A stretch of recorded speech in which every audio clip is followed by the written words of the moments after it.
Vamos a arrancar hoy con NIF 16, ¿sí? Este, Tengo entendido que no tuvieron clase con Emma, tenemos que modificar de vuelta el cronograma. Todavía no nos sentamos a ver cómo lo vamos a dejar, pero bueno, ténganlos paciencia. El viernes Emma me avisó que iba a adherir al paro. En realidad me preguntó mi opinión, yo le dije que no tenía que opinar.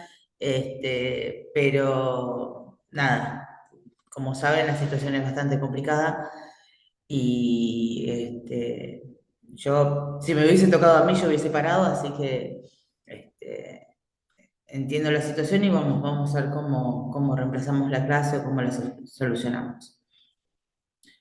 Vamos a arrancar con la NIF 16, que es sobre arrendamientos. Sí, yo sé que algo muy poquito trabajan en Conta 2 de este tema. Eh, Siempre que me está dando el sol en la cabeza me complica muchísimo. Siempre que, a ver si me puedo poner en otro ángulo. Ahí. Eh, cuando hablamos en contabilidad, siempre que hablamos de un ejemplo de situaciones en las que el contrato, ¿sí? Hay una cuestión de fondo, ¿sí? Y una cuestión de forma, ¿sí? Ponemos siempre de ejemplo el contrato de leasing, ¿sí? Cuando hablo de diferencia de cuestión de fondo, cuestión de forma, me refiero a realidad económica, a representar la realidad económica. Entonces decimos, hay determinados contratos que la forma dice una cosa y la cuestión de fondo es otra. Y decimos, por ejemplo, los contratos de leasing, que con la cuestión de forma dice que es un alquiler y la cuestión de fondo es que en realidad es una venta financiada. Entonces la contabilidad debiera darle el tratamiento de compra-venta financiada y no la de contrato de alquiler. Ese es un ejemplo que siempre desde que arrancamos en contabilidad uno y empezamos a hablar de las características de la información, cuando hablamos de que siempre la contabilidad debe reflejar más allá de lo que dicen los papeles o más allá de lo que dicen las formas, cuál es la realidad económica del hecho económico, ponemos de ejemplo los contratos de leasing, que es un tipo de contrato de arrendamiento. Ahora vamos a ver que hay muchos más, pero los contratos de leasing son normalmente el ejemplo de lo que es un contrato que tiene una cuestión de fondo, perdón, que tiene una cuestión de forma, ¿sí? En la que aparenta ser un alquiler y una cuestión de fondo en la que podría darse lugar a que sea una operación de compra-venta. Entonces, si bien siempre se dijo que había que darle prioridad a la cuestión de fondo y no tanto a la cuestión de forma, recién en términos normativos, a partir del año, creo que 2000, con la RT 18, se le empieza a dar realmente importancia y relevancia a la cuestión de el reconocimiento contable de esto, del tratamiento contable a través de lo normativo, porque siempre era como si debieras reflejar una operación de compra o de una operación de venta, pero no había una norma que dijera cómo, cuándo y por qué. Recién le decía, a partir de la RT 18, de hecho la RT 54 no modifica mucho los conceptos que tenía la RT 18 en su momento, ¿sí? En materia de reconocimientos de arrendamientos. La NIF 16 es una norma que podría ponerse un poquito más en una cuestión de avance, de modernidad en términos del reconocimiento contable, ¿sí? De operaciones de arrendamientos, de reconocimiento de la realidad económica por encima de la forma. Esto también viene en línea un poquito pues justamente la NIF 15 y la NIF 16 son casi como normas gemelitas que salieron casi juntas. El tratamiento contable de los contratos en general y esta cuestión que yo les planteaba cuando arrancamos con la NIF 15, que es que siempre que firmamos un contrato, exista la firma de por medio, no, en este caso sí la va a existir, pero siempre que existe una firma de un contrato, en el momento en que uno firma un contrato, firma un acuerdo y ese acuerdo confiere derechos y obligaciones. Y esos derechos y obligaciones, si son económicos, ¿sí? este, representan un efecto contable que debiera ser medido y contabilizado. Ya vimos, bueno, que en el caso de los contratos, los acuerdos con clientes, cuál es el tratamiento contable a seguir. En el caso de las normas, en el caso de los contratos de arrendamiento, si ustedes recuerdan, cuando arrancamos con la NIF 15, lo primero, una de las primeras cosas que dice cuando trata el alcance de la norma, la NIF 15 es: yo hablo de cualquier tipo de contratos con clientes, excepto aquellos contratos con clientes, ¿sí?, cuya forma de financiación estén vinculadas a algún contrato de la RT16. ¿Sí? Automáticamente excluye, ¿sí?, se autoexcluye de la NIF 16. Dice, ¿qué es lo que está diciendo? Que cuando exista contratos de arrendamiento, no corre la NIF 15, sino que le cede el lugar al tratamiento de la operación a la NIF 16. Aun cuando sea una operación con cliente.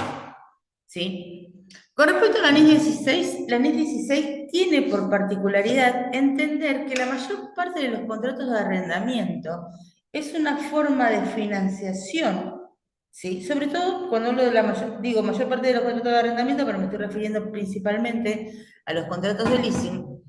Es una de las formas de financiación más importantes que tiene en este momento la economía para la compra de activo fijo. ¿Sí? Acuérdense que cuando yo hablo de activo fijo, bueno, acá tienen los dibujitos, ¿no? Me refiero a maquinarias, a transporte, ¿sí?, a inmuebles. Cuando una empresa requiere o necesita de realizar grandes inversiones, ¿sí?, vinculadas a sus bienes de uso, sus propiedad, planta y equipo, cuando porque el tema de comprar mercadería es algo más o menos diario, es algo sobre lo que tiene financiación, porque los proveedores normalmente tienen un circuito de operatividad, etcétera. Es más difícil obtener financiación cuando se trata de operaciones de largo plazo, en donde, a ver, nosotros cuando hablamos de los bienes de uso, ¿sí?, o de la propiedad, planta y equipo, en el caso de las normas internacionales, estamos hablando de activos con los que pretendemos obtener ingresos en el largo plazo, ¿sí? Vamos a obtener ingresos a través de su uso. Y si nos van a generar ingresos a través del uso, su capacidad de generar ingresos es a través del tiempo, ¿sí? Lo que implica hacer una inversión importante, ¿sí?, para obtener beneficios, a realizar una inversión hoy para obtener beneficios en el futuro. Lo lógico, lo financieramente esperable es que si esta operación va a generar ingresos en el futuro, yo pudiera aparear esos ingresos con el futuro, ¿sí?, con la erogación de los pagos, ¿sí?, por la inversión. ¿Qué digo? Bueno, a ver, que la inversión no sea en efectivo, si yo tengo que comprarme un camión, ¿sí?, yo me compro el camión, pero los ingresos que me genera ese camión me sirven para pagar las cuotas del crédito que pedí para comprar el camión, y de esa manera el camión se paga solo, ¿sí? Mi hermano, comerciante nato, solía decir que, que tiene con plata hace negocio cualquiera, y con plata hace negocio cualquiera. Yo no hago negocio ni con plata, pero los que saben hacer negocios, con plata hace negocio cualquiera. El verdadero comerciante, el verdadero negociante es aquel que logra hacer negocios sin plata, haciendo que otros paguen. Bueno, esa es la idea, ¿sí?, cuando se habla de financiación de activo fijo, que exista cierta paridad entre los ingresos que genera el activo fijo y el pago de la financiación de la adquisición de esos activos fijos. Entonces, ¿qué es lo que pasa? Si yo soy una pequeña empresa, ¿sí? Una pequeña empresa, básicamente uno de los problemas graves que va a tener es de acceso al crédito. ¿Por qué? Porque a más pequeña sos, y esto también es algo que todo el mundo dice, es lo primero que hay que hacer al banco para que un banco te dé un crédito es demostrarle que no necesitas el crédito. Cuando uno va a pedir un crédito al banco, lo que tiene que hacer es ir y demostrarle al banco que no necesita la plata. Entonces, cuando uno le demuestra que no necesita la plata porque es solvente, porque es financieramente responsable, porque es financieramente estable, uno le dice, bueno, mira, yo tengo todo esto, tengo este capital, tengo esto, tengo estos ingresos. Ahí, cuando uno demuestra que no necesita la plata, es cuando el banco realmente te va a prestar la plata. Entonces, una de las cosas que le suele pasar a las pymes es que su acceso al crédito es reducido por esto, porque no tienen espalda, porque no tienen respaldo, porque normalmente inclusive cometen, yo siempre digo, cometen el sinsentido en la búsqueda de evadir impuestos, de achicar sus operaciones en blanco, ¿sí? Con ayuda de algún contador poco experimentado y malo dando consejos. Entonces, sobre todo las pymes me refiero, ¿eh? En su búsqueda de reducir la carga impositiva, achican las operaciones que realizan en blanco y eso hace que el balance se achique, ¿sí? Y en la medida que el balance se achica, la capacidad de acceder a crédito, porque los bancos, ¿en qué se van a basar para ver si en realidad tú las necesidades, la espalda y la capacidad financiera de una empresa? ¿Sí? En el balance, en las declaraciones juradas de impuestos. Una empresa que paga 100.000 pesos de IVA, ojo, yo entiendo que para nosotros 100.000 pesos es poquito, es muchísimo, ¿sí? Pero para un responsable inscripto, no. Una empresa que paga 100.000 pesos de IVA está teniendo, ¿sí? Un crédito fiscal, un ingreso, ¿sí? Imagínense que IVA débito fiscal, IVA crédito fiscal, está teniendo un ingreso bajísimo. Entonces, si está teniendo tan pocas ganancias, no, ¿con qué margen tiene para pagar un préstamo? Como todas estas situaciones hacen que, por ejemplo, las pymes en general tengan un acceso al crédito muy limitado. Ahí es ahí cuando surgen como forma de financiación los contratos de leasing. Los contratos de leasing tienen la particularidad, sobre todo los de leasing, en que la oferta consiste en un contrato de alquiler por un tiempo determinado, ¿sí? En donde el tomador, ¿sí? Vamos a decir, existe un dador, que es el dueño de los bienes, ¿sí? Le cede por un tiempo determinado al tomador esos bienes a cambio de una cuota. Se los alquila, ¿sí? Le alquila los bienes a cambio de una cuota. La particularidad del contrato de leasing es que finalizado ese contrato, ¿sí? Cumplido el plazo del contrato, el tomador tiene la posibilidad de ejercer una opción de compra, ¿sí? O sea, junto con el contrato, junto con el arrendamiento, junto con el alquiler, junto con el pago de la cuota, adquiere a la firma del contrato un derecho a ejercer una opción de compra, por supuesto pagando una prima, ¿sí? Esa opción de compra dice, bueno, a ver, finalizado este contrato, vos vas a tener derecho a adquirir este activo que arrendaste a determinada cantidad de plata, ¿sí? A un precio determinado en una fecha determinada. Eso es un contrato de leasing. Entonces, contrato de leasing consiste de un alquiler con una opción a comprar, finalizar el contrato. ¿Qué particularidad tiene esto desde el punto de vista, si se quiere, jurídico? Desde el punto de vista jurídico, el dador de los bienes, ¿sí? El propietario de los bienes, que es quien lo va a alquilar, pierde el control de sus bienes al momento de la firma del contrato. Siempre pierde el control de sus bienes. Desde el momento en que los alquila y los deja en manos del tomador para que éste los utilice de la manera que dice el contrato que los puede utilizar, al existir esta opción a compra, ya no es más decisión del dador, ¿sí? Del dueño de los bienes, ya no es más decisión del dador el destino de esos bienes. ¿Por qué? Porque mientras el tomador cumpla con el contrato, abone todas las cuotas, la decisión del destino de los bienes siempre va a ser del tomador, ¿sí? Es el que va a decidir si se los queda o no. O sea que si nosotros en algún momento definimos como activo ¿Se acuerdan? Aquel que por un hecho del pasado controla los ingresos que un activo puede generar en el futuro, ¿sí? Esa era la definición de activo. Desde el momento en que el dueño de los bienes firma el contrato, de alguna manera pierde el concepto de control. ¿Sí? De alguna manera, no siempre, no de todas maneras, esto tiene que ver mucho con la forma del contrato, con las cuestiones de fondo, pero sí, en principio, cuando firma un contrato de leasing, pierde el control sobre el bien. ¿Sí? ¿Por qué? Porque mientras el tomador tenga la voluntad de cumplir con el contrato, quien va a decidir sobre el destino de los bienes va a ser el tomador y no el dador. Yo tengo la costumbre, aquellos que recursan lo saben muy bien, de hablar de tomador y de dador y no de arrendador y arrendatario porque se me confunden cuando estoy hablando y no los quiero confundir a ustedes. ¿Sí? Arrendador es el dador, arrendatario es el tomador, ¿sí? Son los dos partícipes del contrato. La norma habla de arrendador y de arrendatario.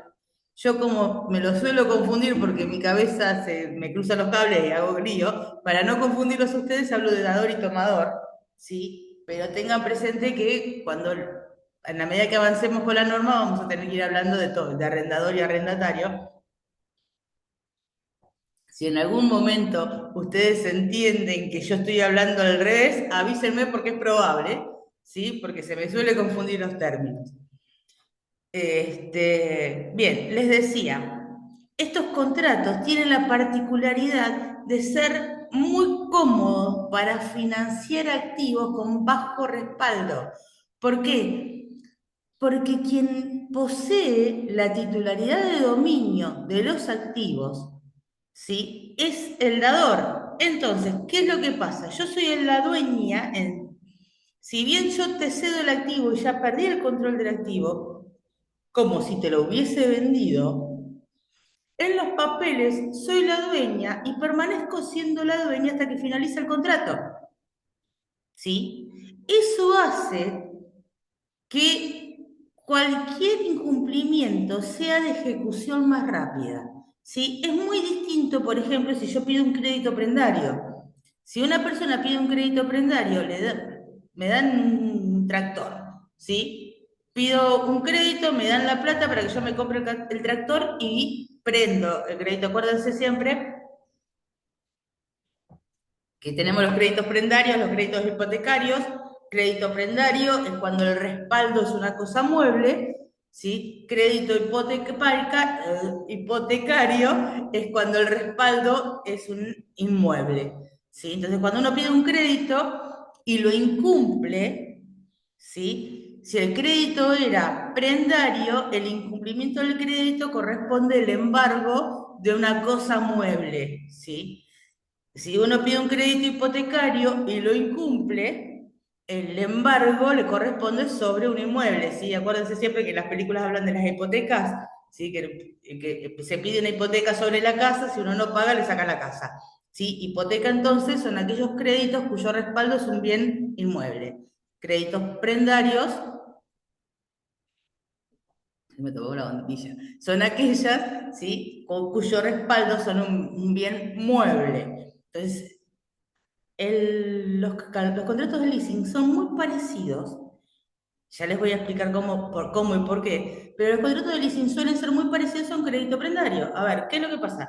Desde el punto de vista del dador, ¿sí? Del dador, del dueño de los bienes, si yo te vendo el tractor con un crédito prendario, y eso quiere decir que si vos no me pagás, yo te puedo embargar el tractor que te di, ¿sí? ¿Qué es lo que pasa? Que para poder ejecutar esa prenda, yo tengo que ir a la justicia, decirle a la justicia que no me pagaste, se tiene que abrir un periodo de prueba, la justicia tiene que ordenar el embargo y recién ahí puedo embargarte, ¿sí? Ese es el circuito. Te puedo embargar el bien que vos prendaste, mientras vos podés haber agarrado el bien y haberlo roto todo a hachazos. No, no es un consejo, es una posibilidad. ¿Se entiende? Entonces, Bueno, por lo menos dije hachazo y no lo agarré como motosierra, porque últimamente las cosas se están poniendo cada vez más violentas, ¿vieron? Entonces, por lo menos el hachazo parece menos violento ahora, curiosamente ya. Pero bueno, es una posibilidad, ¿sí? Esto con respecto a los bienes muebles. En cambio, cuando estoy hablando de contratos de leasing, eh, a ver, me parece que me empezaron a podar un árbol en la vereda ahí. ¿Se escucha mucho ruido de fondo o lo escucho yo y me molesta a mí? ¿Se escucha? Si me escuchan bien, No, después profe, trato yo no escucho nada. perfecto. Entonces yo trato de concentrarme aunque acá, aunque la casa se un lío. Bien, les decía, lo importante cuando uno va a un crédito prendario, entonces, justamente es los plazos que tienen y la velocidad de ejecución. En cambio, cuando yo tengo un contrato de leasing, ¿sí? El incumplimiento del contrato hace que el contrato mismo desaparezca. ¿Sí? Si el mismo contrato dice que ante el incumplimiento de una o dos cuotas, ¿sí? El contrato se cae y uno ya no tiene por qué más cumplirlo. Entonces, desde el momento en que el contrato de leasing desaparece, siendo el dador el titular de dominio, ¿sí? Puede pedir que le restablezcan el activo de manera inmediata. No tiene que ir a la justicia, declarar el incumplimiento, pedir que se realice el embargo. Es mucho más rápido y ejecutivo ante el incumplimiento la ejecución, la restitución de los bienes. ¿Sí? Por eso normalmente un contrato de leasing es mucho más ventajoso desde el punto de vista del dador o mucho más seguro desde el punto de vista del dador que una venta con un crédito prendario. Hasta acá vamos bien. Mientras que desde el punto de vista del tomador también es mucho más ventajoso. ¿Por qué? Porque si yo como tomador no tengo respaldo para pedir un crédito, es más probable que estén dispuestos a venderme activos vía contrato de leasing que en un régimen prendario donde nadie se puede asegurar acerca de mi incumplimiento. Entonces, ¿cuál es el formato que le dan a los contratos de leasing para que puedan parecerse a un crédito? Y básicamente lo que hacen es establecer cuotas, ¿sí? Que no sean únicamente, que no son un alquiler, sino que son, como serían en un préstamo, ¿sí? Las cuotas del contrato de leasing son el equivalente al pago del crédito más la tasa de interés, ¿sí? Siendo la opción a compra la última cuota del contrato, ¿sí? O sea, si yo, a ver, les doy un ejemplo. Les alquilo un auto, ¿no? Y digo, bueno, este auto vale, sí, este auto que te voy a alquilar vale, no sé, vamos a ponerle 2 millones de pesos. Este auto vale 2 millones de pesos. Yo te lo alquilo 2 millones de pesos, a ver, sería 1.200.000 al año. Te lo alquilo en 40.000 pesos por mes, ¿sí? Yo te presto este auto, te lo alquilo en 40.000 pesos por mes, vía un contrato de leasing, ¿bien? Finalizado el contrato, vos me tenés que pagar 1.000.000 de pesos. ¿Me siguen? El auto vale 2. Te lo alquilo por 5 años. El auto vale 2 millones. Te lo alquilo por 5 años. Finalizado el contrato, me tenés que dar 1.000.000 todavía. Si lo querés comprar. Como opción a compra, la opción a compra es de 1.000.000. Ahí no hay contrato, ahí no hay un crédito, una venta financiada, ¿sí? Porque los 40.000 pesos por mes son 480.000 pesos al año durante 5 años, son 5 por 4, 20, son casi 3 millones de pesos que te voy a estar pagando en cuotas y después te voy a poner encima que pagar 1.000.000 más. Entonces, ahí, ¿sí? Las cuotas que te pagué de alquiler no me sirvieron para pagar el valor del activo. En cambio, si yo te digo, a ver, te alquilo este auto ¿sí? Te alquilo este auto, vale 2 millones de pesos, ¿sí? El contrato de alquiler es a 2 años con una cuota de 100.000. El contrato es a 2 años con una cuota de 100.000. La última cuota es la opción a compra. Y entonces uno dice, bueno, a ver, 100.000. En 2 años termino pagando 2,5 millones, vale 2 millones. Estoy pagando el coche más el interés. ¿Se entiende? Me conviene ejercer la opción a compra, ¿sí? Porque en las cuotas del alquiler estoy pagando un crédito. Es lo mismo que si yo pido un crédito, me van a decir, ¿cuánto necesitas? 2 millones, perfecto. Es a pagar en tanto, ¿sí? Es a pagar 100.000 pesos por año, por mes. Finalizado el contrato, el auto es tuyo. ¿Sí? Si las cuotas son similares a las cuotas de un préstamo, lo estás comprando. Si las cuotas son similares a los de un alquiler, son muy menores a las de un préstamo, no lo estás comprando. Entonces, la realidad es que los contratos de leasing inician, ¿sí?, como una forma de anticipar el valor del activo y terminan convirtiéndose en una especie de crédito prendario sin necesidad de recurrir a las prendas ni a la justicia. O sea, un crédito prendario de bajo costo. De ahí que, a ver, la realidad es que se establece un paralelo entre, entonces, ¿te lo estoy alquilando o te lo estoy vendiendo en cuotas?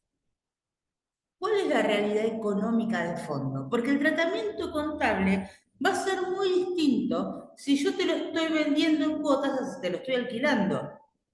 ¿Sí? Y en la existencia de una opción a compras, perdón, la existencia de una opción a compra no necesariamente implica que yo te lo esté vendiendo. Porque si la opción a compra no es conveniente para vos, para mí sí, pero para vos no es conveniente, si la opción a compra que doy, ¿sí?, como dador, si la opción a compra no es ejecutable, no es conveniente, no es razonablemente interesante, entonces, ¿sí?, esto no es un crédito, no es una venta, sino que es un alquiler simple. Bien, entonces la idea es, ¿por qué necesito saber si lo estoy comprando o si lo estoy alquilando? ¿Por qué necesito saber si lo estoy vendiendo o si lo estoy alquilando? Porque obviamente que el tratamiento contable, ¿sí? El contrato dice lo mismo, el título del contrato es lo mismo, ¿sí? Las cuestiones del contrato son las mismas, pero el tratamiento contable de una operación de alquiler es muy distinto al tratamiento contable de una operación de compra-venta, ¿sí? Entonces, justamente por eso, la norma establece que tenemos que encontrar cuál es el fondo de la cuestión para poderlo contabilizar. Esos son los parámetros a los que apunta la norma contable. Entonces arrancamos con, acá hay un montón de cosas que ya les comenté, un contrato de leasing, ¿sí? Es aquel que contiene un arrendamiento, transmite, ¿sí?, el derecho a controlar el uso de un activo, ¿sí?, por un tiempo determinado a cambio de una contraprestación, ¿sí? Te doy el uso del activo por un tiempo determinado, ¿sí?, a cambio de que pagues una cuota. Esto es muy importante porque las normas argentinas están paradas un poquitito atrás de las normas internacionales y hay una cuestión de enfoque que es muy interesante. Fíjense que el tratamiento contable de los contratos de leasing, ¿sí?, arranca, ¿sí?, en principio, lo que nosotros llamamos el pensamiento más ortodoxo, ¿sí?, cuando nos referimos a ortodoxo al más, si se quiere, conservador en términos de conocimiento contable, es decir, a ver, ¿quién es el dueño legal? A mí no me importa la definición de activo, quién controla los ingresos que el activo puede generar en el futuro.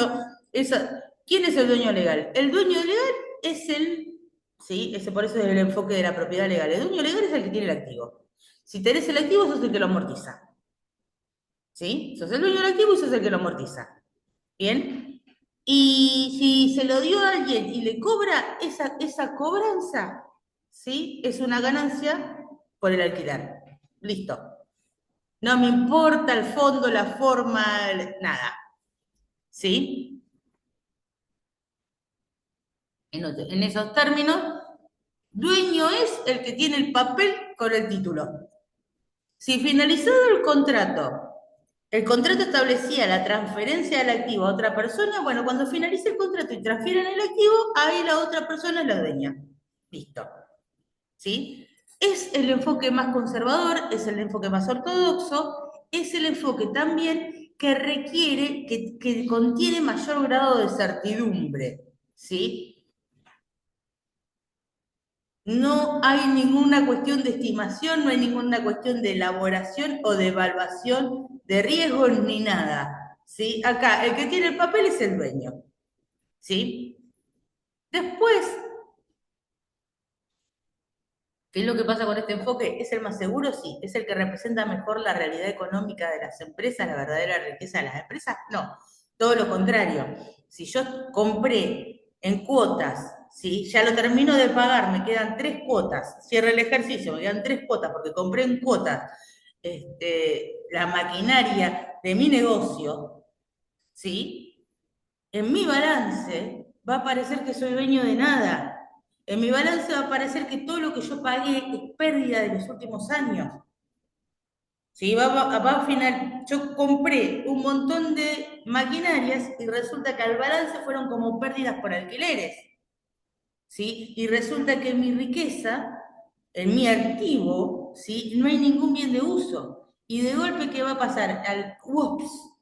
Al año siguiente va a desaparecer toda esa pérdida porque terminé el contrato, ¿sí? Voy a triplicar mis ganancias y encima rápidamente me van a aparecer un montón de activos que no te, ¿sí? Un montón de activos de los que nadie sabía que yo tenía. ¿Sí? Se dan cuenta que inclusive hasta la comparabilidad de un balance con otro se vuelve re loca, porque este balance tenía todas estas pérdidas que ahora ya no tiene por el alquiler y no tenía ningún activo y de golpe le aparecen un montón de activos. ¿Sí? Entonces, la realidad es que el enfoque de la propiedad legal, si bien es el más seguro, el que requiere de menos certidumbre, de menos incertidumbre, de menos análisis, de menos estimaciones, el enfoque de la propiedad legal es el que menos representa también la realidad económica y la riqueza de una empresa. Después de eso viene el enfoque de la probable transferencia legal, que es el que normalmente primaba hasta el surgimiento de la RT18 en la Argentina y de las NIC en Europa, ¿sí? El enfoque de la probable transferencia legal lo que decía, ¿sí? Era, bueno, a ver, fijemos, no nos pongamos tanto en la titularidad de quién es el activo, sino pongámonos en qué es lo que va a pasar con este activo. Ponían el enfoque de alguna manera en la opción de compra, ¿sí?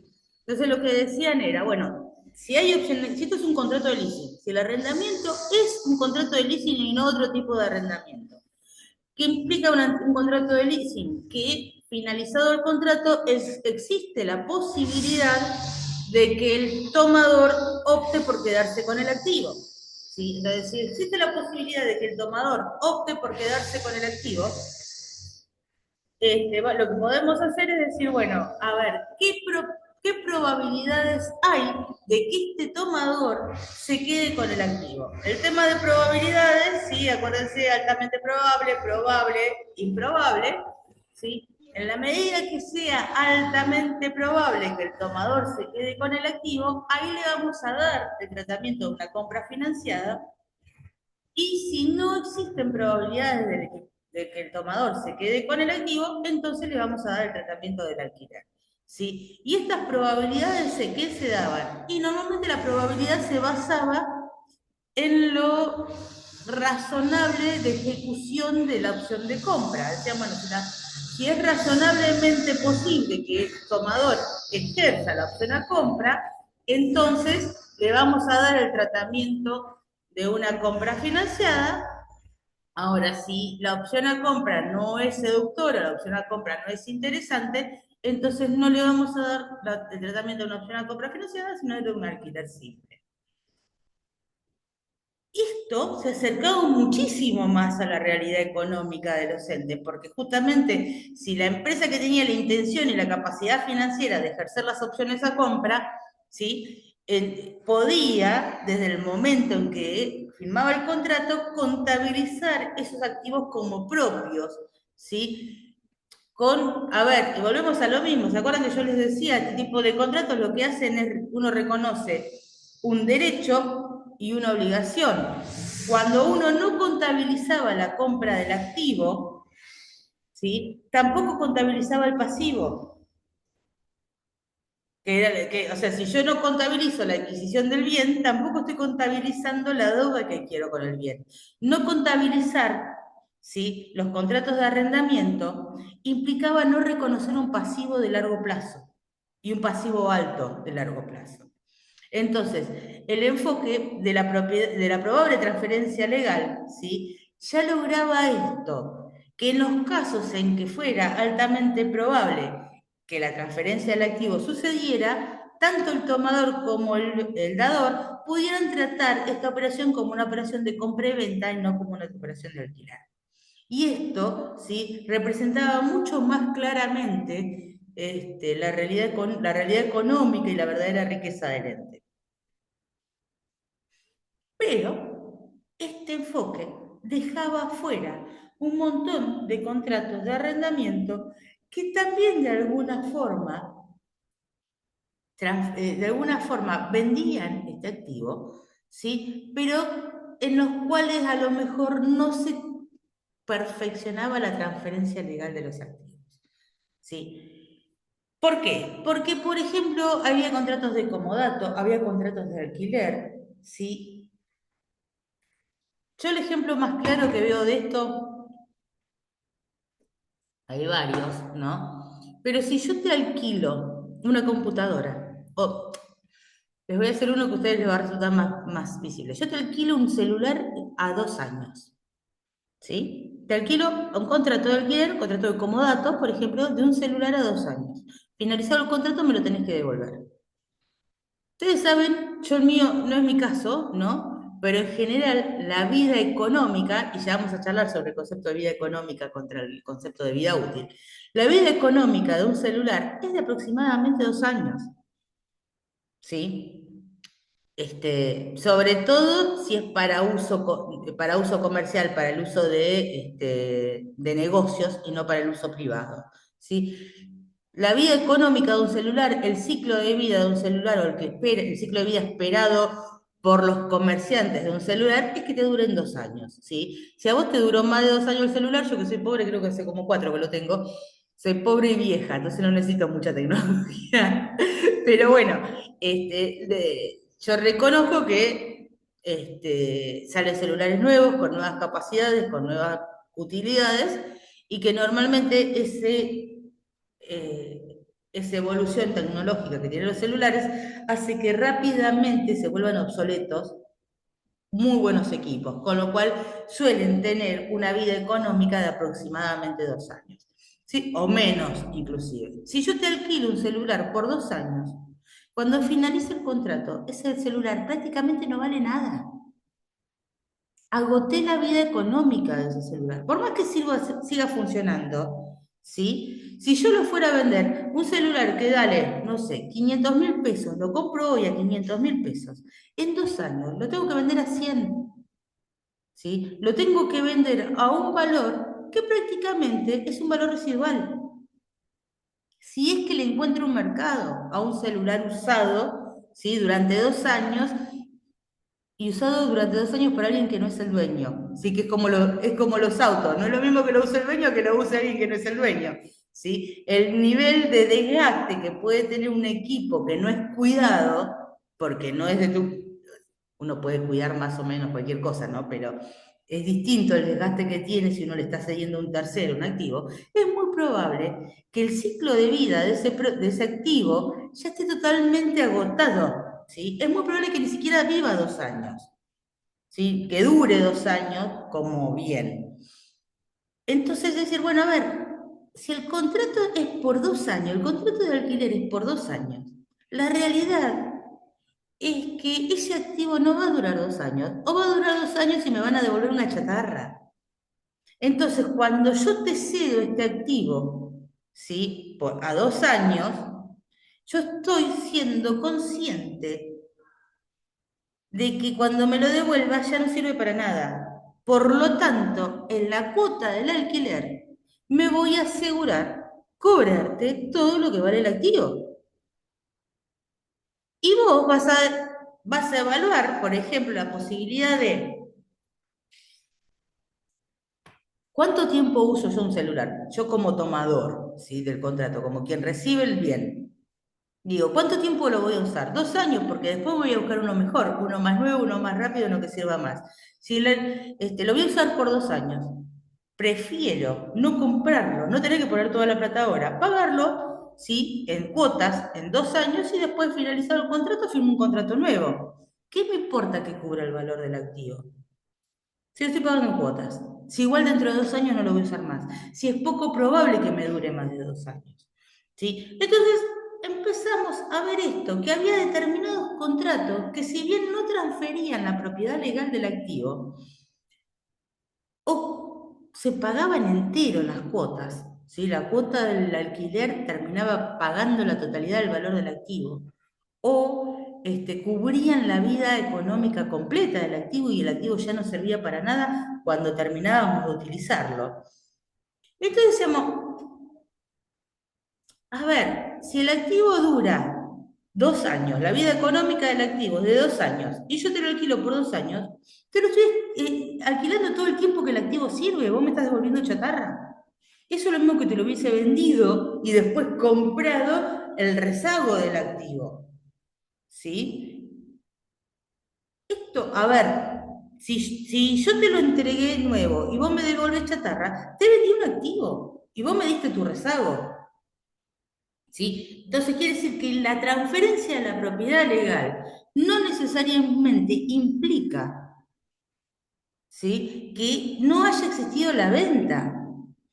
Si yo te di todo lo que el activo servía para ser utilizado y cuando no sirve más me lo devolves, te lo vendí, vos me estás devolviendo basura, ¿sí?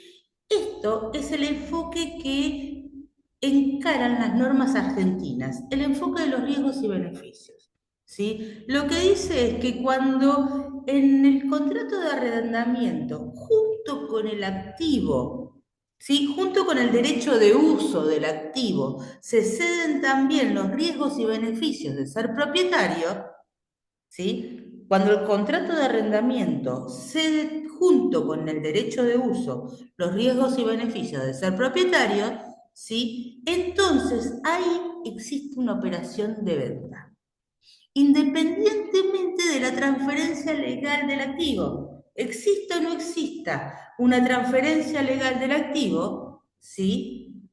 Eso es indistinto. Si yo cuando te entrego el activo también te entrego los riesgos y beneficios de ser dueño, ¿sí? En el mismo contrato, entonces, gente, independientemente de que exista o no exista una transferencia legal, hubo una venta. Esa es la posición que tienen las normas argentinas en la actualidad. Bien, el cuarto enfoque, ¿sí? Que es el, si se quiere, el más moderno, el más avanzado, es decir, siempre que firmamos un contrato de arrendamiento, estamos transfiriendo un pedazo del activo, al menos un pedazo. ¿Sí? Desde el momento en que yo firmé un contrato de arrendamiento, yo pierdo la posibilidad, yo pierdo el control de ese activo durante un plazo. ¿Se acuerdan que hablé de los términos del concepto de control de los bienes y el control? Para hablar de un activo, siempre estamos hablando de una cuestión de control de los ingresos que puede generar. Bueno, lo que dice la norma es, lo que dice este enfoque es, desde el momento en que yo te cedo el uso de estos activos, perdí el control de los ingresos que puedes generar durante un plazo. Y el ingreso que pueden generar estos activos durante ese plazo lo controlarás vos. Entonces yo te cedí un pedazo de mi activo. ¿Sí? Un pedazo. ¿Cuánto? Te cedí 2 años de su capacidad de uso. ¿Me siguen la lógica? ¿sí? El enfoque de los activos y pasivos lo que dice es, desde el momento que firmamos este contrato, vos tenés derecho a usar mis activos durante X cantidad, por eso, derecho a usar mis activos durante X cantidad de tiempo. Desde el momento en que yo firmé el contrato, vos tenés derecho a usar mis activos durante X cantidad de tiempo. Desde el momento en que el tomador firma el contrato, tiene el derecho a usar el activo, tiene el derecho a usar el activo y la obligación de pagar por él. Sí, de vuelta.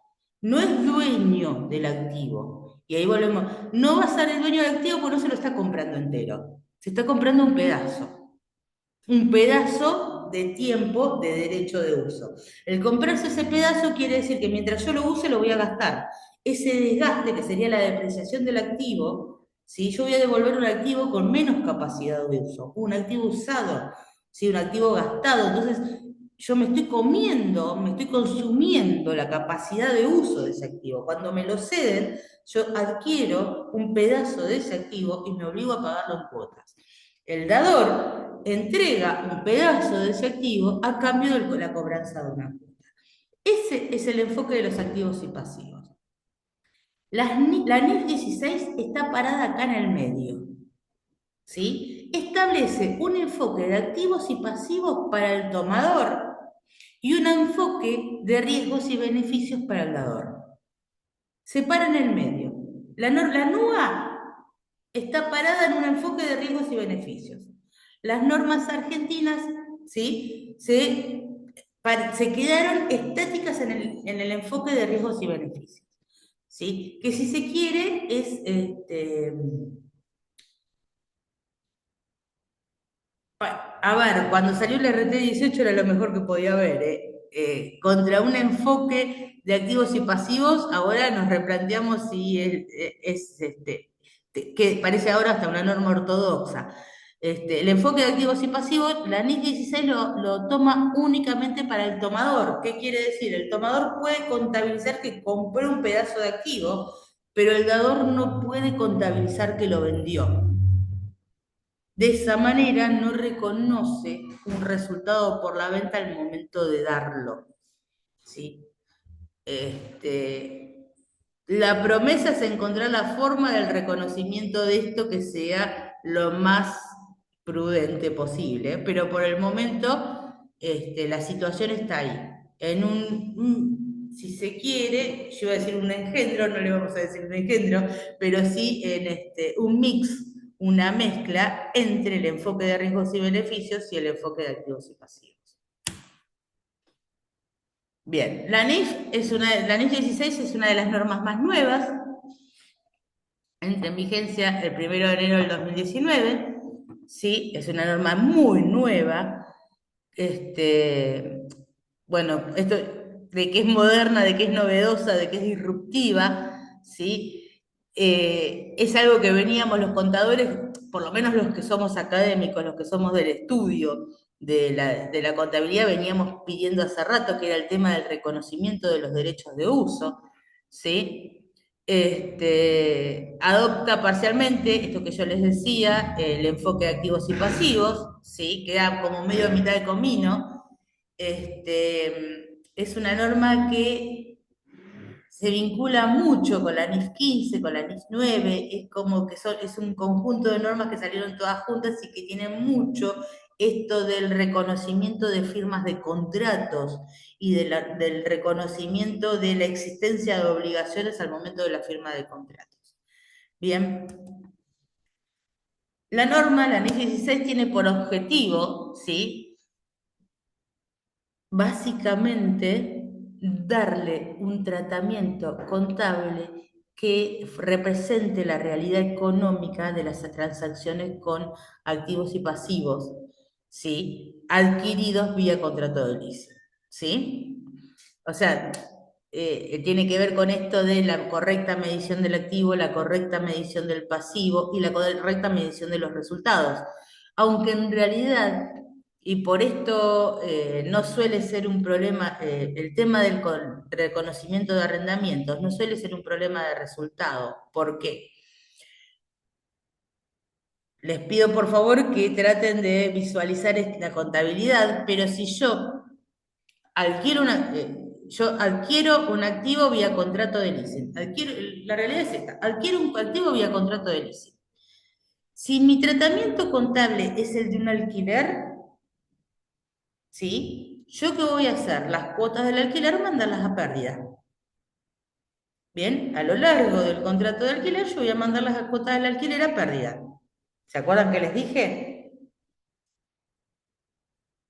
Voy a tener un resultado, pérdida por los alquileres, si quieren las puedo mandar al costo de producción, depende para qué usen el activo, pero pérdida por el alquiler, ¿sí? Si yo contabilizo el contrato de leasing como una compra financiada, no tengo pérdida por el alquiler, pero ¿qué pérdidas voy a tener? La amortización del activo, ¿sí? Y los intereses por la financiación.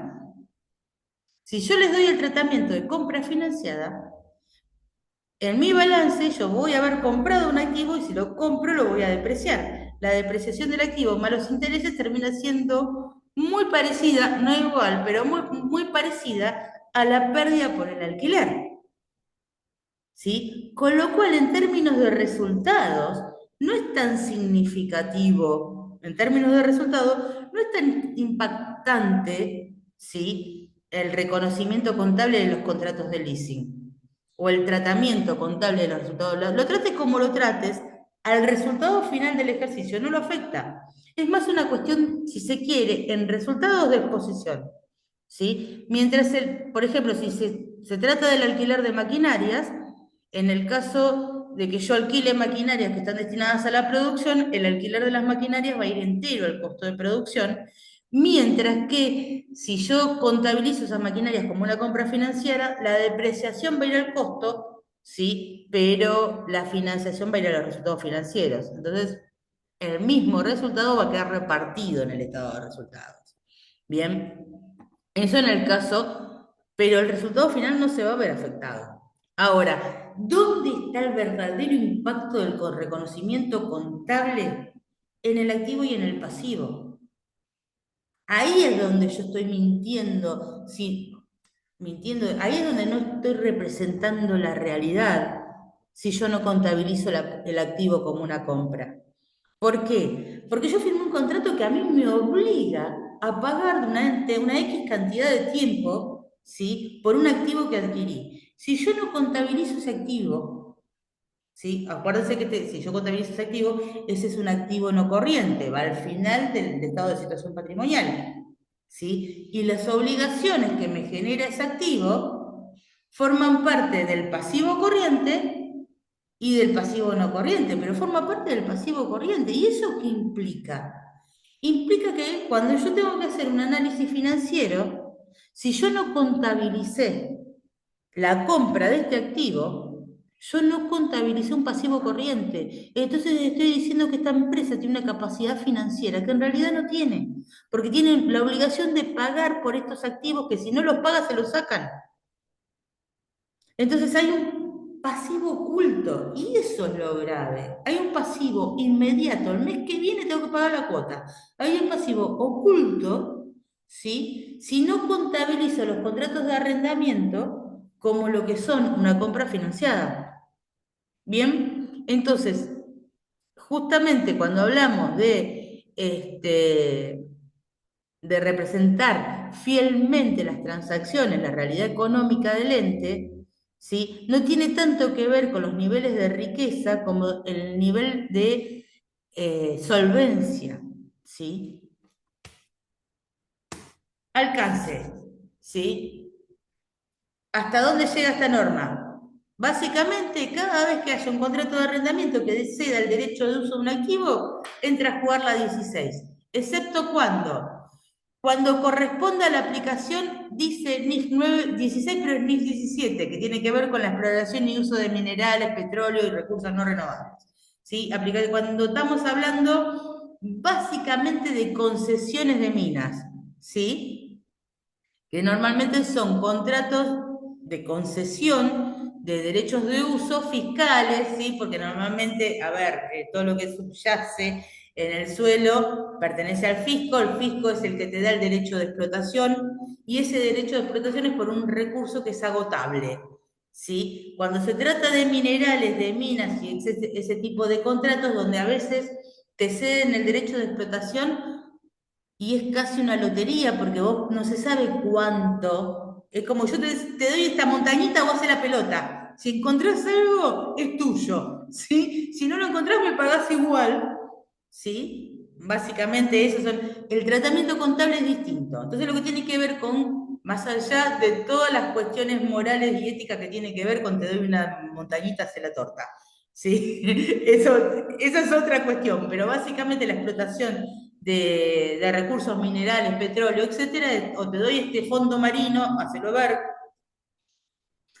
te doy este fondo marino, rompelo todo, te doy esta montañita, hacé la torta, explotala toda, ¿sí? Y si encontrás algo, bien por vos. Y si no, gastaste un montón de plata, ¿sí? Para que yo me entere que ese pedazo no servía para nada. Bien. Entonces, en esos términos,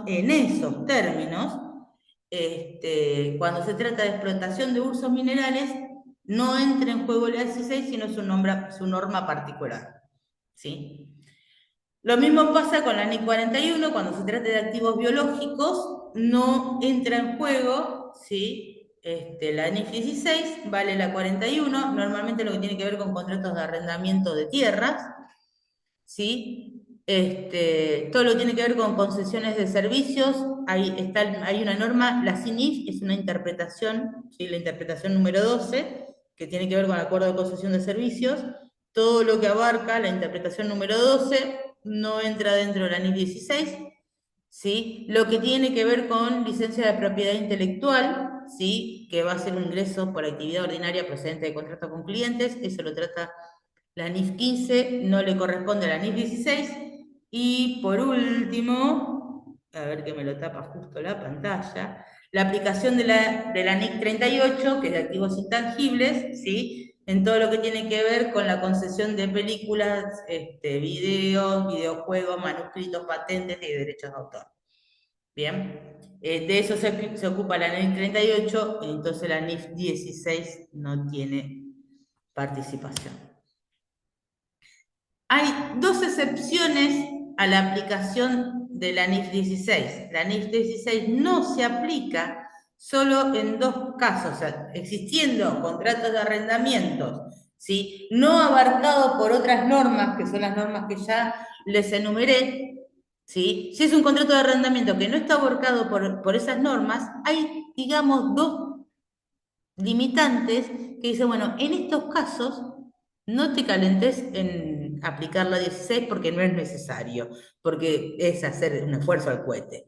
La primera es el corto plazo, ¿sí? Si el contrato de arrendamiento es por un plazo inferior a un ejercicio o inferior a un año, es casi un gasto. Y si es casi un gasto, déjalo, mandalo a gasto, ¿sí? Si es de corto plazo, si el contrato es de corto plazo, no es necesario, bien, contabilizarlo. Como contrato de arrendamiento, mandarlo a gasto y listo. Si para cuando nos acordemos ya lo terminaste de pagar. Entonces, si el plazo es corto, si el plazo es menor a un ejercicio, menor a un año, no es necesario, ¿sí? Contabilizarlo como no es necesario contabilizarlo como un contrato de arrendamiento. Y el siguiente es el concepto de bajo valor.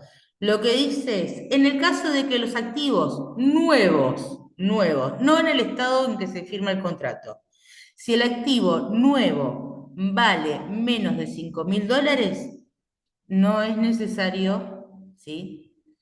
eh, no es necesario darle el tratamiento de un contrato de arrendamiento, ¿sí? Dice, bueno, a ver, es de bajo valor, menos de $5.000 para un activo. De vuelta, tengan presente, porque uno puede decir, $5.000, ¿cuánto de plata? Pero 5 millones, bueno, a ver, 7 millones de pesos, gente, desde el punto de vista del balance de una empresa, del activo de una empresa, ¿sí? No es tan significativo. Estamos hablando inclusive de una pyme hoy está facturando, ¿sí? Facturando, no ganando, facturando por encima de los 7 millones.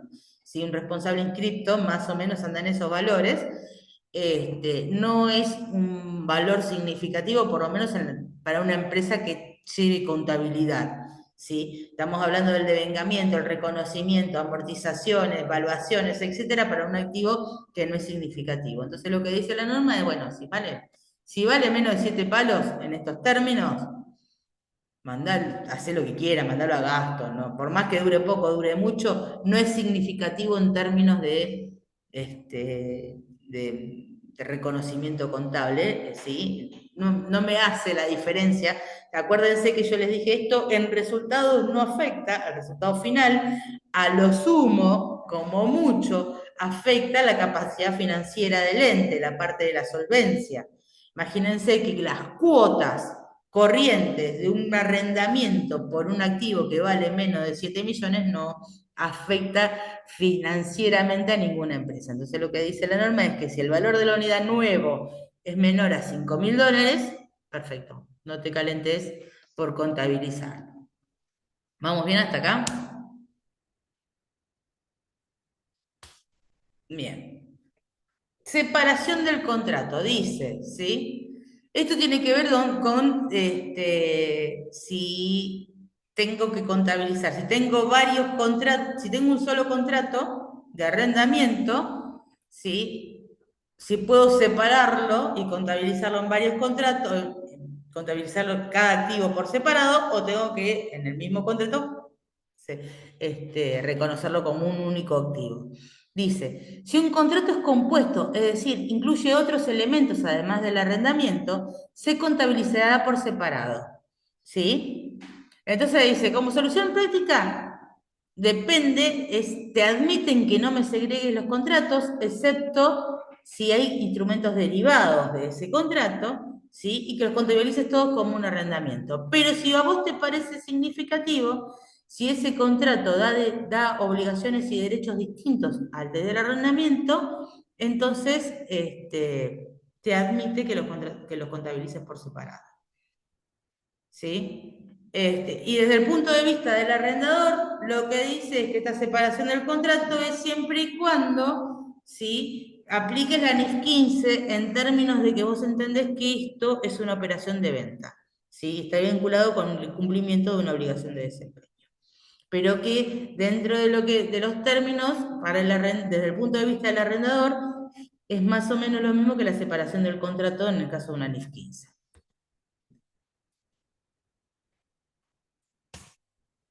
Duración del contrato. La duración del contrato dice, una entidad determinará el plazo del contrato del arrendamiento como el periodo no cancelable de un arrendamiento, junto con los periodos cubiertos por una opción de ampliar el arrendamiento si el arrendatario va a ejercerla, y los periodos cubiertos por una opción para determinar el arrendamiento si el arrendatario no va a ejercer con razonable certeza la opción. Para esto, a ver, primero les vamos a hablar de qué hablamos cuando hablamos de la aplicación de la NIC 16. Cuando hablamos de la aplicación de la NIC 16, estamos diciendo que, gente, firmamos un contrato, ¿sí? ¿Se acuerdan? Yo dije que cuando uno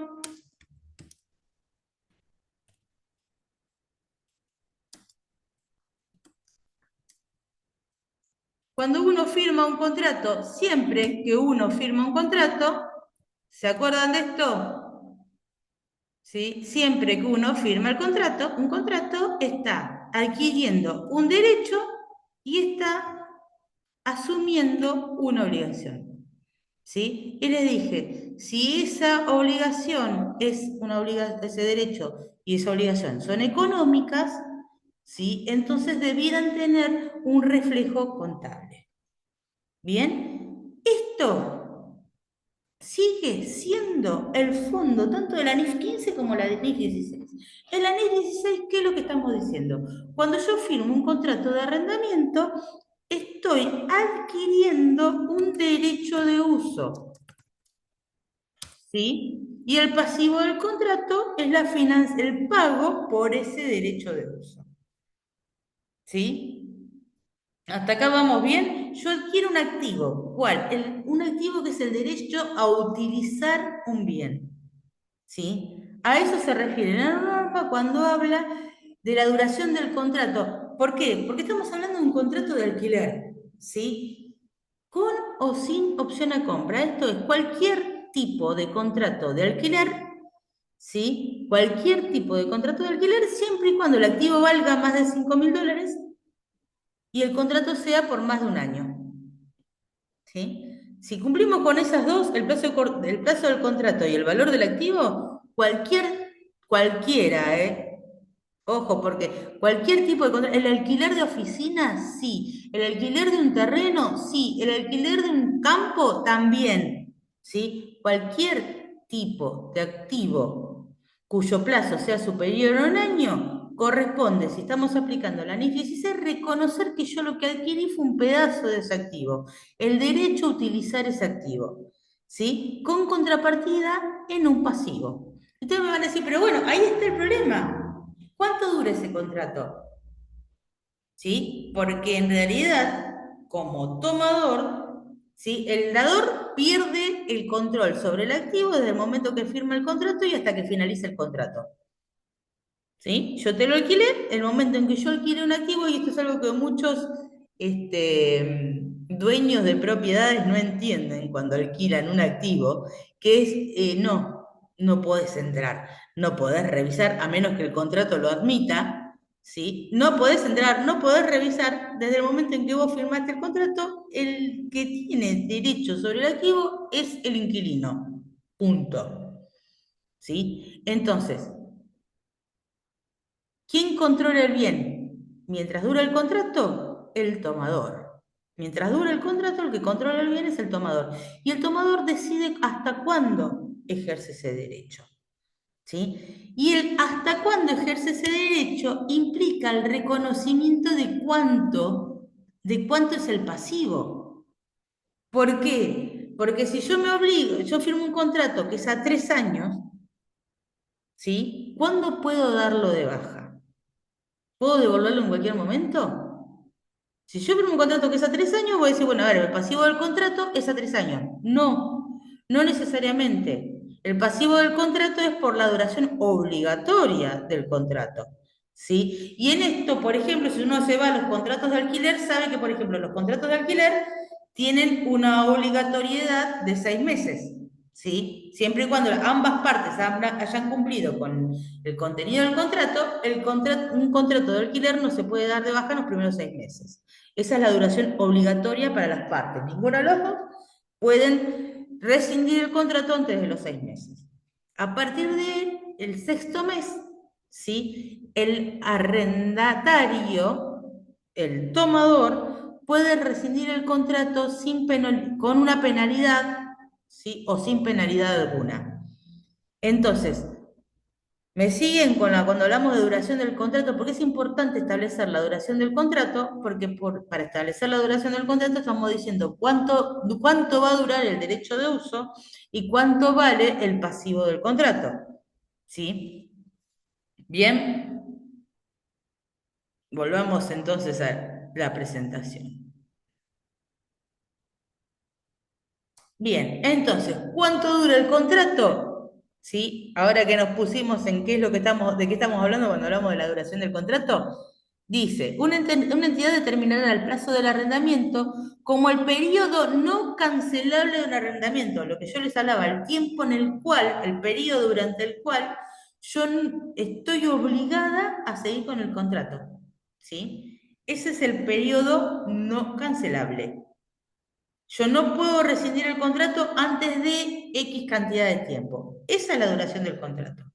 ¿Sí? Más aquellos periodos cubiertos por una opción de ampliar el arrendamiento si el arrendatario va a ejercer con razonable certeza esa opción, más los periodos cubiertos por una opción para terminar el arrendamiento si el arrendatario no va a ejercer con razonable certeza esa opción. ¿Qué quiere decir esto? Que supongamos que un contrato es a 3 años, pero no es cancelable antes del año. El pasivo del contrato mío va a ser de un año, ¿sí? Más la posibilidad, como el contrato es a 3, la posibilidad de que el arrendatario, ¿sí? Tengan que el tratamiento de derecho de uso contra pasivos desde el punto de vista del arrendatario, ¿sí? Yo sé por cuánto tiempo pretendo usar el activo. Entonces, como mínimo, tengo que reconocer como pasivo del contrato el periodo no cancelable, más el tiempo que yo estime que me voy a quedar por encima del periodo no cancelable. Si yo digo, firmé un contrato de 3 años porque mi intención es quedármelo los 3 años, entonces el pasivo del contrato va a ser de los 3 años. Si yo dije, firmé un contrato de 3 años, pero tiene la opción de renovarlo por 2 años más y la voy a ejercer, entonces mi pasivo del contrato desde el momento de la firma del contrato es por 5, no es por 3. ¿Sí? A eso se refiere la norma con la duración del contrato. Bien, vamos a hacer un corte, ¿sí? Vamos a cortar 15 minutos, volvemos 19:45, ¿sí? Así cierro este pedacito, lo guardo y se los voy publicando. Bien, creo que les debo algún archivo o algún link, así que después me voy a poner a revisar qué les debo, qué no compartí, qué no subí, así se los subo. Pero por lo pronto, vamos a cortar esto acá. A ver, y vamos a hacer un cortecito. Lo saco a todos para que empiece a grabar, porque si no después se pone medio pesadito y a veces no me lo graba. Entonces, para evitar eso, prefiero ir cortándolo de a pedacitos, y bueno, lo vamos publicando. Gente, los saco a todos, vuelvan a entrar, arrancamos 7 menos cuarto y terminamos con arrendamiento. ¿Bien?